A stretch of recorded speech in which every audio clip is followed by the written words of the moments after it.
Olá pessoal, mais um Podtex. Hoje Podtex Entrevista, aqui com a gente, Carol Xavier e comigo Ana Bonomi, 28 de setembro. A ideia hoje aqui, como vocês sabem, um papo descontraído para saber um pouquinho mais aí como anda o mercado de techs. Carol Xavier, olá, responsável por toda a parte de indiretos de uma empresa do setor agro, deve ser super tranquilo, deve ser um dia a dia fácil, imagino que zero problemas. com certeza. Na verdade, bom, vou me apresentar. Então, sou responsável pela área de indiretos de uma multinacional do setor agro.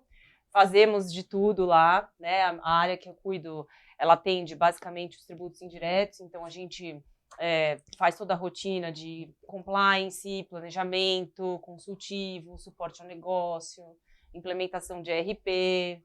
Enfim, Super fácil. a gente faz aí todo o dia a dia do negócio, a gente suporta, né, o dia a dia do negócio para o negócio acontecer. Tranquilo, Carol, agro e indiretos. Fácil. Muito fácil. Deixa eu fazer uma pergunta, porque é algo... Nenhuma criança...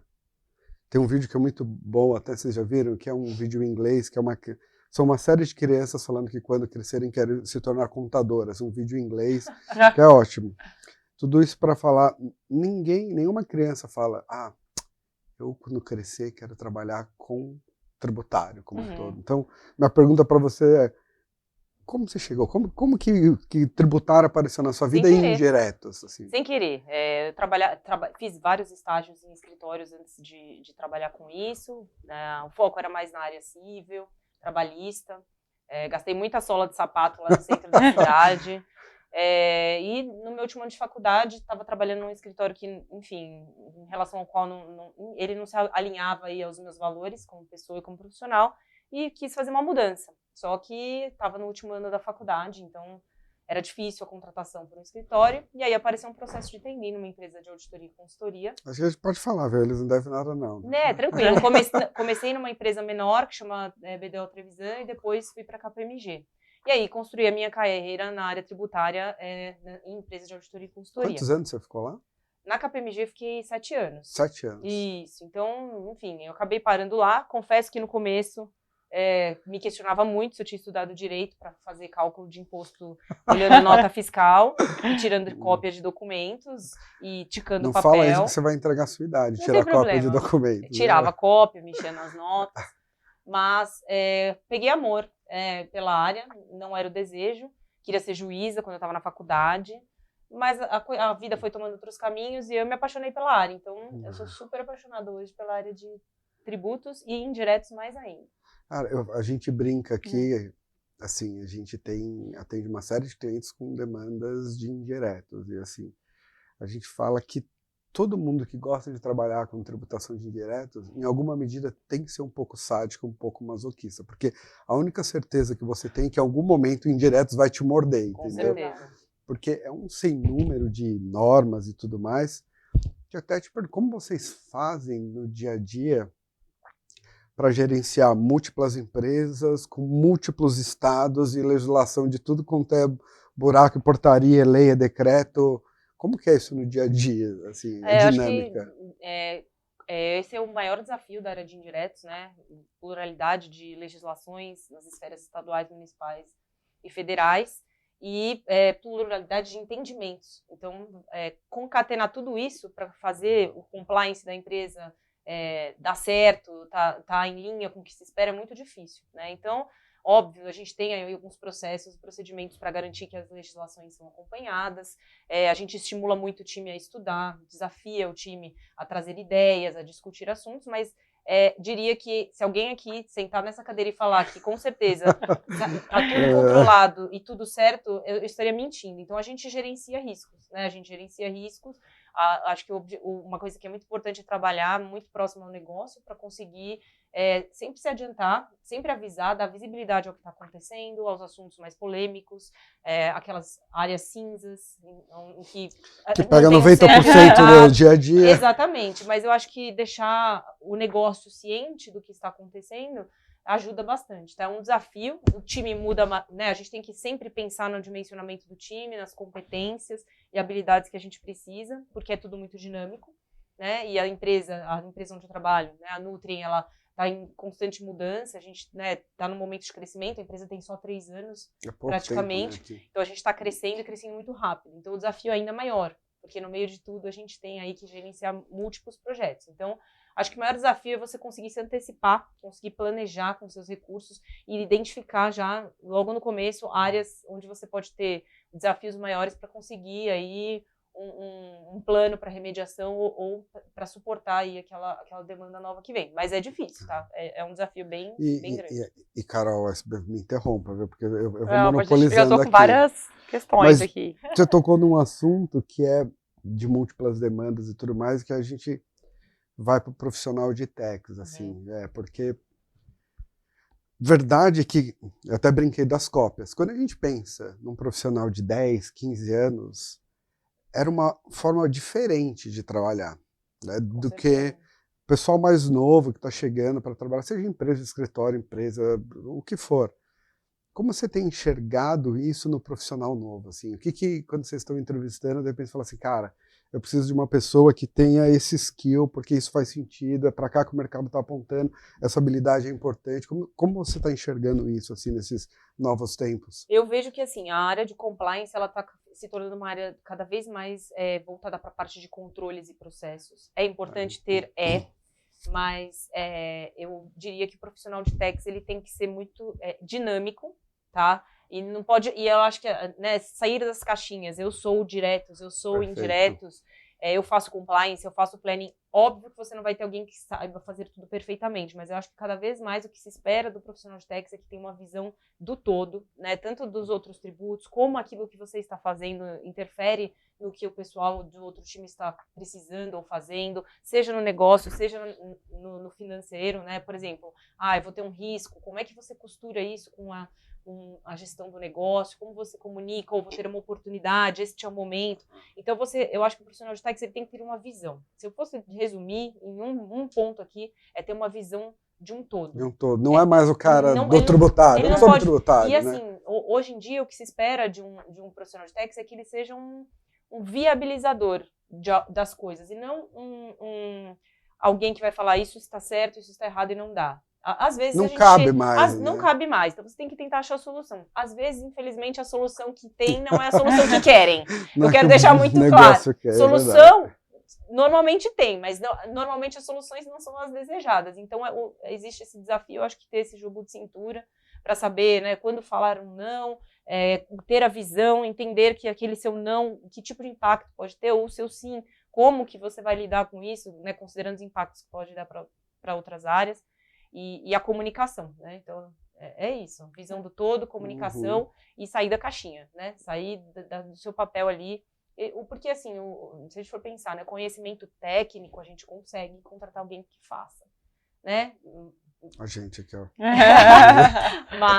Mas assim, essa habilidade de transitar pelo todo, de entender os efeitos, de conseguir trabalhar em time, isso é super desafiador também. Acho que isso é super importante, tá? Essa combinação que você falou, desculpa, a gente vê muito isso aqui, quando a gente interage com alguns clientes, a gente enxerga, você consegue ver diferenças de perfis, e você vê que aquele profissional que é mais bem valorizado, ele sabe tanto quanto alguém da operação sobre o negócio dele. Exatamente. Ele conhece muito do negócio dele porque ele sabe que o tributário não é mais uma questão apartada da empresa. Ele é, na verdade, um negócio, ele faz parte do negócio, a gente sente isso. Os profissionais que têm mais voz, que são mais bem valorizados, eles acabam estando muito próximos do pessoal, até para passar confiança para quando fala assim, não vai fazer, porque esse não dá. E eu acho que antes, né, o negócio, acho que o perfil, né, a visão geral era você encaixar o business, o negócio, no tributário. Agora mudou, eu acho que é diferente. Você vai encaixar o tributário no negócio, para viabilizar as necessidades do negócio. Eu diria isso. E acho que muito importante, né? Você falou de profissional, quando a gente fala de profissional, a gente pensa muito nas pessoas que estão executando, mas eu acho que um desafio e um ponto muito importante é a liderança também. Assim, você pode ter profissionais incríveis que têm um conhecimento tecnológico, técnico, sejam incríveis, mas se você não conseguir extrair das pessoas o que elas têm de melhor, ter um ambiente agradável, gostoso de trabalhar, que te desafia, que te puxa, mas que também te valoriza e te reconhece, é essencial, tá? Eu diria que tanto as pessoas quanto a liderança tem que ter uma mente aberta, ter uma tolerância ao erro, deixar as pessoas tentarem, deixar as pessoas experimentarem, né? E tentar extrair o que as pessoas têm de melhor. Então eu diria que é uma combinação, liderança versus o perfil. Carol, Oi. Desculpa. Imagina, eu falo bastante Não, também. puxando um gancho aí com essa questão de pessoas, etc. Diversidade, que é um tema que a gente adora aqui. É verdade, é bem Dentro caro do aqui. escritório a gente tem um comitê aqui, eu queria entender como que a Nutrim pensa, se tem algo lá. Olha, eu vou O falar. que você acha para o time também, né? Como tratar a diversidade dentro do time, né? Porque diversidade hoje em dia é tudo, né? Diversidade de raça, gênero, de tudo, né? Não, eu acho super legal o seu ponto. Assim, na Nutri, eu posso dizer que de todas as empresas onde eu trabalhei, é o lugar onde eu vejo o walk the talk, sabe? Você vê que realmente existe uma preocupação, existe ação, tá? A gente tem esse valor, né, em relação... Porque diversidade, na verdade, é um valor, não deixa de ser um valor, é um valor. E ele é extremamente praticado na empresa, a gente vê as pessoas são o que elas são, né? Seja em relação à opção sexual, seja em relação à raça, cor, credo. Não existe essa situação, né, de você achar que vai tratar alguém diferente, porque você vai ser o diferente. Então isso realmente é praticado. Você vê na empresa. Isso é legal. As pessoas se vestem como entendem que deve ser, né? Não tem vergonha de dizer ou medo, eu sou homossexual ou eu gosto disso. É muito legal. E eu acho que isso é muito bom, assim, pro dia a dia. Pro time, né? Pro time como um todo. E você consegue conversar com todo mundo de igual para igual, sem diferença, né? Sem fazer nenhum tipo de diferença. Realmente a empresa reforça muito isso. A gente somos novos, né? Temos 3 anos de vida aí praticamente. Mas aqui, né? Aqui no Brasil. Fora é uma empresa mas gigantesca. Isso já é, assim, esse valor é um valor muito forte, assim. E eu acho sensacional. É da cultura, né? É da cultura da empresa, exatamente. Eu acho que é isso. Quando você vai incrível. contratar uma pessoa de técnica hoje em dia, ele tem que ter técnica, ele tem que ter um soft skill bom, ele tem que Exatamente. saber andar no meio da diversidade, respeitar, cada vez mais completo, né? E a diversidade, às vezes a gente pensa muito nisso, né? Credo, cor, né? Enfim, opção sexual, mas às vezes a diversidade também está na personalidade das pessoas. Sim.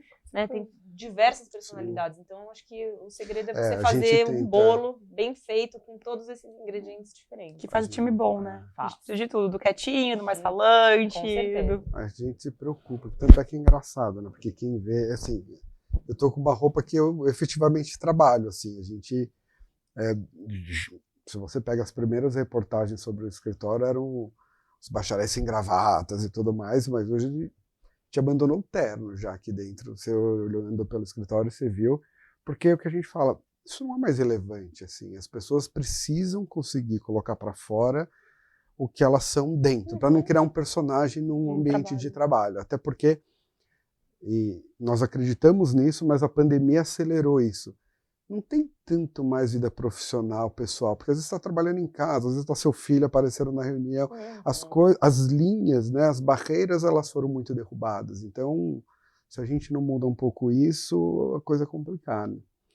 E aí, aproveitando, quero perguntar como foi a pandemia, assim, para você, trabalhando de casa, filho, caos, porque eu falo, o pessoal fala assim, muita gente escuta, não, a minha foi maravilhosa, eu fui para o interior, porque minha família mora no interior, então eu acordava às 7h30, corria, depois sentava, trabalhava no sol, eu falo que eu não tive home office, eu tive hell office, né? A Carol sabe, você sabe, eu tenho 3 filhos, então a minha vida particularmente foi um inferno, sem fim, a ponto de um dia eu colocar um pula-pula no meio da sala, cheguei para minha esposa e falei, comprei um pula-pula para as crianças brincarem, a gente conseguir trabalhar.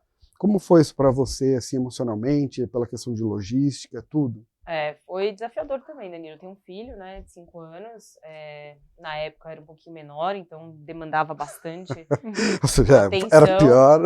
Demandava bastante atenção, então ficamos em casa. Eu, meu filho, meu marido ficou um tempo curto aí em casa, porque, enfim, ele tem negócio da família, então tinha que sair.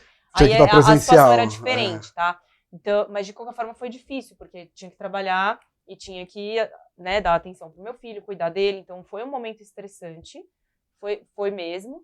E assim que foi possível, né, eu dei um jeito ali com a família, tinha minha irmã, a gente revezava aí, ficar com as crianças para tentar ajustar. E assim que foi possível, diante do cenário de não pode voltar ao escritório, o pessoal vai me matar que eu vou falar isso. Mas eu aluguei uma salinha num prédio comercial e fiquei lá sozinha, trabalhando, porque realmente Devia ter feito isso, foi viu? difícil, foi muito difícil, muito mesmo. Assim, Mães podem tudo. as demandas não deixam de existir. Né? E aí Exato, você exato. tem a demanda do trabalho, a demanda de casa, demandas que você não tinha durante o dia para conseguir trabalhar, elas se juntaram todas no mesmo momento. Então foi uma ginástica. Mas saí viva, então estamos aí. E agora vocês estão fazendo home office ou vocês estão... Temos um mix? modelo híbrido. 2 vezes por semana a gente pode fazer home office e 3 vezes por semana estamos no escritório. E aí, você viu que aqui não tem, a gente não tem uma ordem, tá? Você vê que é tudo aleatório. A gente vai e volta por alguns assuntos sem... Até porque a gente quer que seja natural mesmo, mas uma coisa que me ocorreu pensando em profissional, porque você falou muito do profissional que está dentro da empresa, mas a gente sempre gosta de ouvir, e até porque a gente sabe que tem gente de outros escritórios que escutam a gente, a ideia aqui realmente é propagar conhecimento, mas queria ouvir de você um pouquinho qual a visão que vocês têm do prestador de serviço. E para todos, advogado, contador, naquilo que afeta ali o seu dia a dia, o que vocês esperam um pouco do... Porque é o que você falou, olha, eu preciso ter conhecimento do business. E não tem, ou em alguma medida, não no mesmo nível de conhecimento, o prestador de serviço ele não está dentro da empresa. Por mais que ele queira conhecer da sua operação, e a gente acredita que é papel dele, ele precisa entender a sua operação. Mas minha pergunta é, o que vocês têm de expectativa de um prestador de serviço na relação diária, né, eu vou falar das duas demandas? coisas. Assim, que eu vou falar Vamos tomar primeiro nota aqui. o que eu acho que é horrível e que é uma coisa que acontece muito. É que às vezes alguém que não conhece a empresa ou não conhece você quer abordar, quer vender um trabalho, puxa, legal. Mas eu acho que o que falta, às vezes, é uma abordagem adequada. No sentido de que, às vezes, vem alguém oferecer... Vou dar um exemplo aqui, quem é da área vai entender. Oferecer créditos acumulados com deságio para uma empresa que exporta. Eu estou dando um exemplo, tá bom? Então, assim, às vezes, as pessoas elas conseguem uma oportunidade para ter uma agenda, para apresentar alguma coisa, mas não se aprofundam no que é aquele negócio, quais são os principais aspectos tributários que tem ali. Faz uma conversa antes, deixa eu entender o seu negócio, um pouco a sua dor. Tá. Deixa eu entender a sua dor para eu ver como eu posso te ajudar. Porque o que mais tem é a oferta de prateleira. Eu faço um levantamento de crédito, eu consigo para você um uso do crédito acumulado dessa forma, sei lá, eu vou levantar crédito de PiscoFins, né? Mas ninguém te perguntou se você tá com saldo credor de PiscoFins. Não, às vezes até pergunta, mas assim, vem com a solução, você pode compensar, não, tudo bem, né? Isso eu já sei. Eu acho que talvez o que precisa, né? E aí é por isso que é tão difícil escolher um bom profissional, são os insights. É aquele profissional que ele vai entender a tua dor e ele vai te trazer aquilo que você precisa. E às vezes até algo mais, uma ideia diferente. Né, uma ideia melhor. Outro ponto, tá? Essa questão da abordagem e a questão das teorias que na prática não são funcionais. Olha, vamos montar um negócio assim, vamos fazer assim. Tem uma super ideia, mas na hora de fazer não vai funcionar. Exato. Então, tem muita ideia boa, mas que na hora de fazer funcionar não funciona. Então, eu acho que o dinamismo, essa coisa de entender o seu problema e focar naquilo que você precisa, é um básico bem feito que dá certo. Né? Às vezes o prestador fica tão preocupado em fazer mais, entregar mais, envio todo, que ele não consegue nem fazer aquilo que você precisa bem feito. Não, isso, tá? Que você falou é interessante, porque nós temos alguns clientes aqui, que eu falo o seguinte, toda essa parte de obrigação acessória, nota fiscal, tudo foi digitalizado, mas as regras são do ajuste CNF de 1970. Então, eu até brinco que eu falo o seguinte, eu falo, gente, no direito, aquilo que não é proibido é permitido. Tudo que é com obrigação acessória, aquilo que não está regulamentado, tome como proibido, porque isso pode ser questionado. E essa é uma questão, muitas vezes, quando a gente saca uma ideia, você precisa ter a cautela de testar, porque eu já aprendi algumas coisas com alguns clientes que têm algumas operações mais disruptivas ou que estão muito atuais perto dessas obrigações acessórias, que você tem que testar. Tem que testar a temperatura da água, porque você se apaixona pela ideia, daí alguém levanta a mão e fala, então, nosso sistema, quando começou o nosso sistema, a ideia já morreu, porque ele fala, eu não vou conseguir, eu não consegui. A gente estava discutindo com um cliente que ele não tomava crédito de PIS e COFINS sobre depreciação de ativo e ele faz locação de ativo. Então ele tem um volume gigantesco. Eu falei, mas não faz sentido. Ele falou, eu sei que não faz sentido, mas eu não tenho segurança, porque eu não tenho um controle de ativos bom e eu não vou ser autuado. E aí você fala, não, entendi, entre um questionamento e uma oportunidade, eu falei, quero evitar o questionamento. E eles estão todo um trabalho agora contábil de sistemas para conseguir validar todo aquele ativo e falar, vou tomar o crédito. Então, essa é uma coisa que você tocou num ponto, que é um desafio para nós e para o mercado como um todo, é aprender isso. Falar, olha, testa primeiro para ver se não se apaixona pela ideia. Escutar mais também, né? É isso. Minha avó sempre falava, escuta primeiro. Uma coisa que eu acho que tem a ver com isso é que às vezes a gente quer, né, tanto preencher a expectativa, atender a expectativa do cliente, que às vezes a gente acaba querendo oferecer e fazer coisas que naquela hora não é o que precisa, entendeu? São ideias boas ou abordagens interessantes, mas não naquele momento. Né? Aí tenta entender o que ele realmente precisa, entrega, bem feito, que você falou, né? E aí você abriu a porta, falou, pum, beleza, esse prestador, ele entregou um trabalho muito bem feito, atendeu aí o que eu preciso. Deixa eu escutar o que mais eles têm para me falar. E não já chegar querendo oferecer tudo, fazer tudo. Eu acho igual que médico.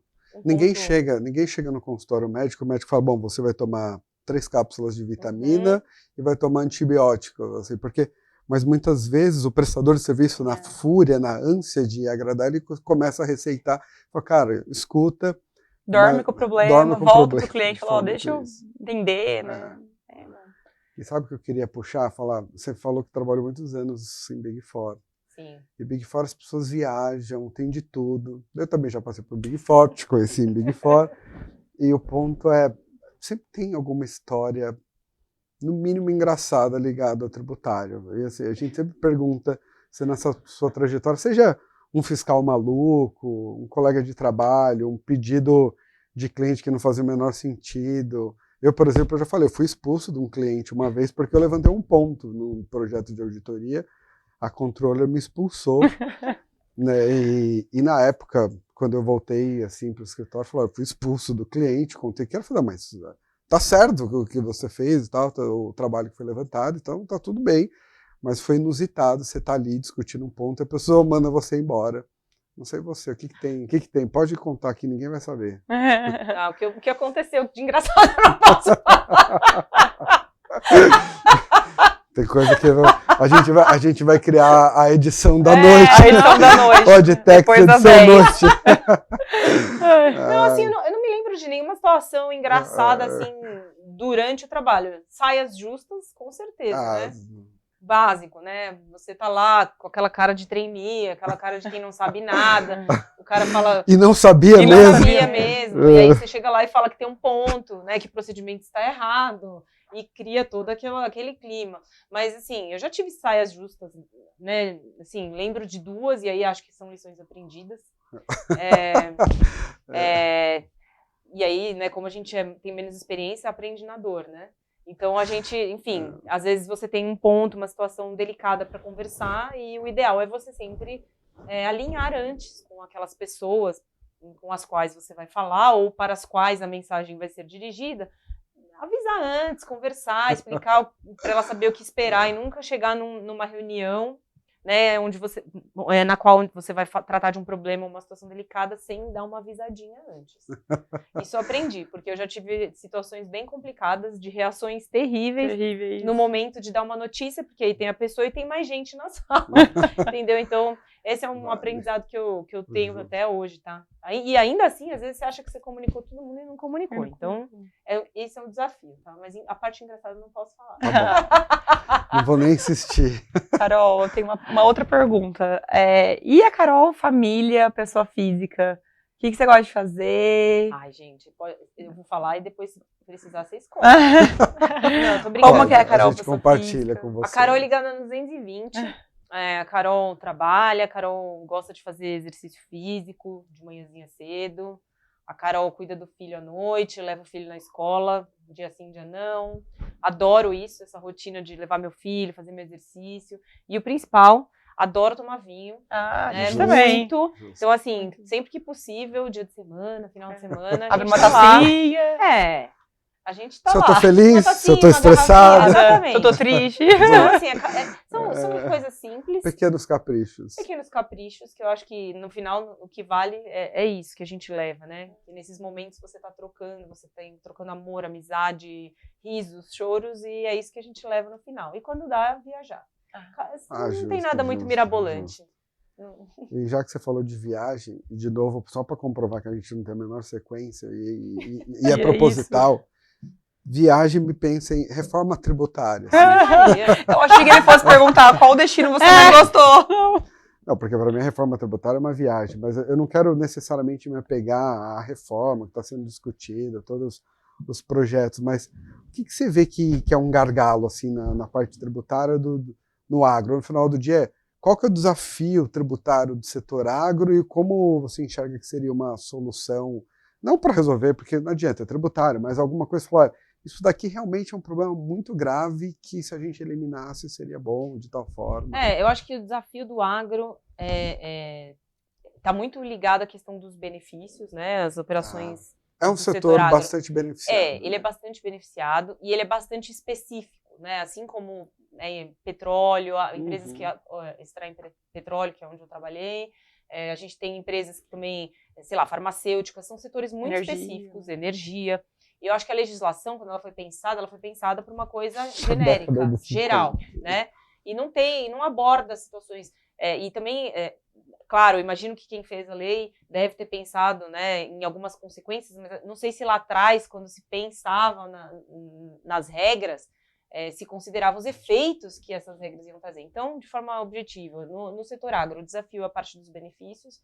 Tá? A gente tem bastante operação incentivada, só que a gente tem um problema, né, uma questão em relação à não manutenção dos créditos nas operações de entrada, e isso gera um custo na cadeia, isso determina a logística, né, que a gente vai usar, onde nós vamos atuar, onde eu vou ter uma filial e por quê, porque existe uma diferença nas cargas tributárias dependendo de onde sai para onde vai, e por conta da necessidade de se fazer o estorno, a gente sempre tem que olhar isso para ver se eu não vou ter um prejuízo dependendo do lugar e como eu fizer essa operação. O que não faz sentido, porque é o tributário distorcendo a operação. O logístico, distorcer o modelo do negócio. Você baseia o modelo do negócio nisso.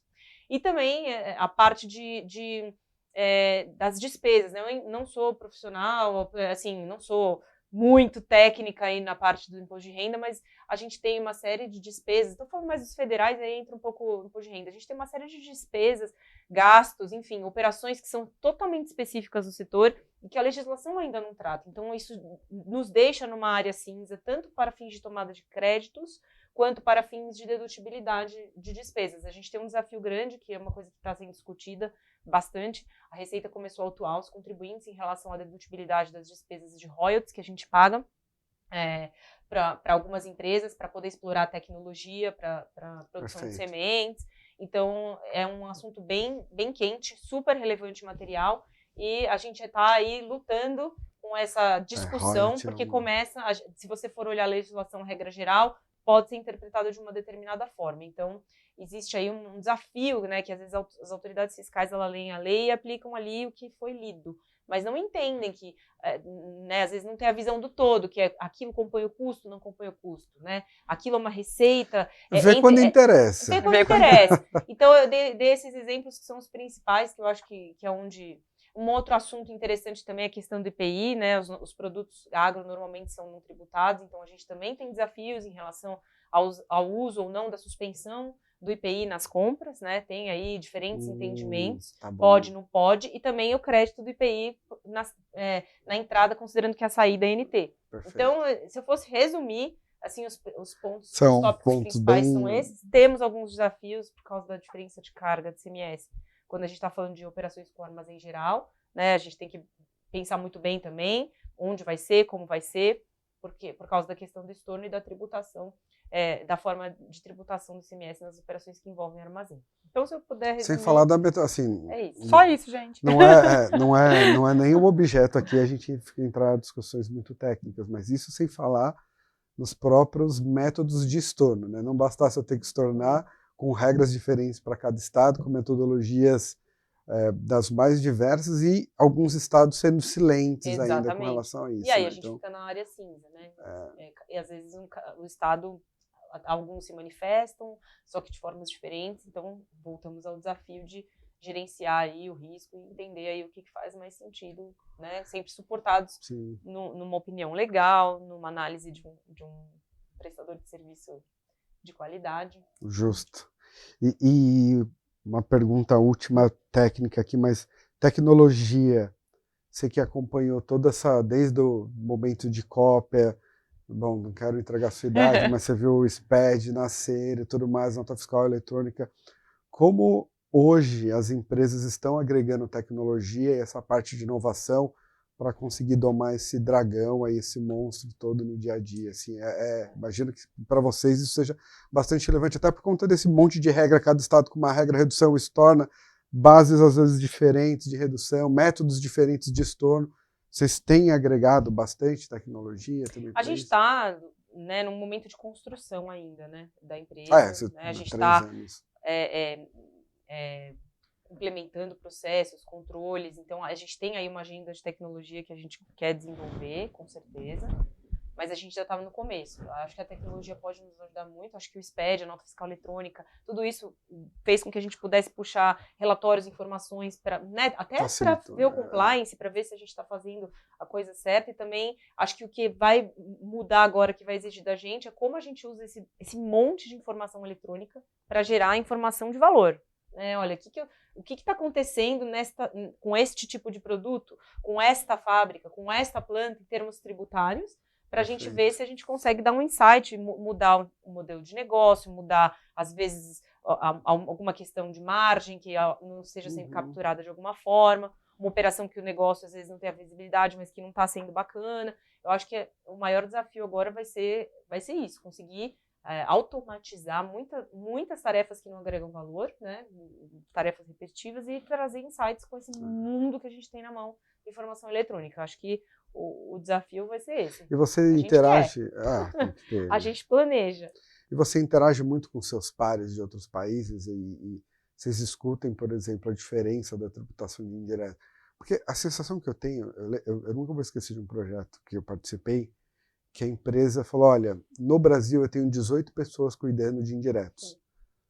No mundo inteiro, eu tenho 8 pessoas que elas ficam no México e elas fazem todo o compliance de indiretos do mundo inteiro, menos Brasil, que eu tenho 18 pessoas para cuidar só de Brasil, que eu acho que não correspondia a 15% da operação.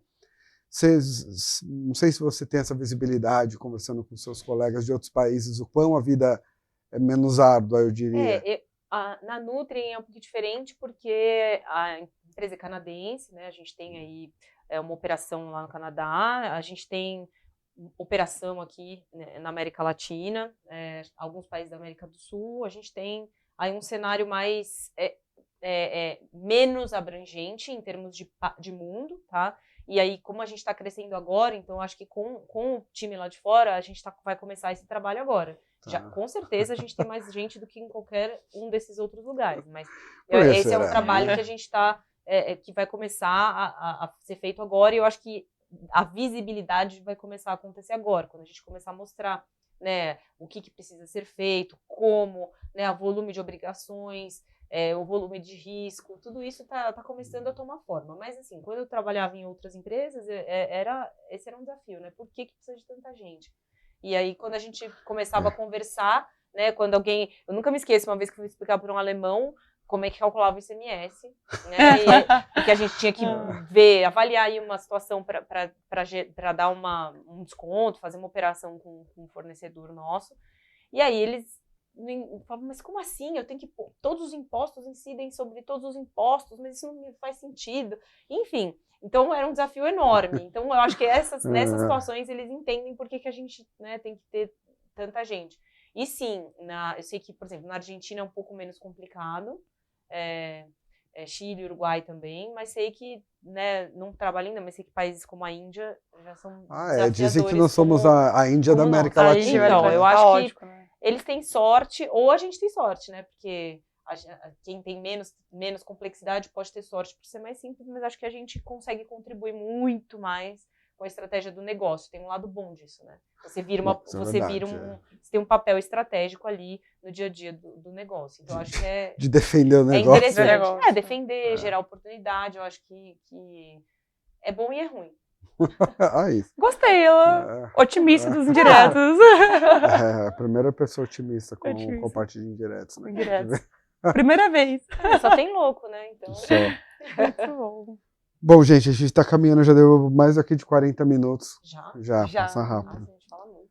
Carol, assim, super obrigado. A gente queria muito te agradecer. Sabe que vir aqui no meio do dia não é fácil, mas a gente queria começar o nosso estúdio aqui com a parte da entrevista. Até então a gente utilizou para o Podtex, o nosso, que é semanal, mas a gente ainda não tinha entrevistado ninguém. Você está estreando aqui Obrigada. nosso estúdio, mas obrigado de verdade aí por ter compartilhado com a gente. Está sempre aberto aqui, as portas estão abertas para uma próxima vez, mas desde que você conte a parte engraçada. Aí a gente faz o não vai ser noite. Podtex, é pode tudo. É isso. Gostei, tá aí. Vamos registrar, gente. Vou registrar. Eu vou cobrar, viu, Carol? Brincadeiras É à parte, isso, muito obrigada, viu, Carol? Obrigada a você, Bem-vinda. Carol. Obrigada. Volte sempre. Carol. Carol. Prazer em conhecer você. É isso, gente. Obrigado aí por terem assistido todo esse período aí. Para quem estiver no Spotify, ouviu. Valeu, gente. Até a próxima. Tchau, Até a tchau. próxima, gente.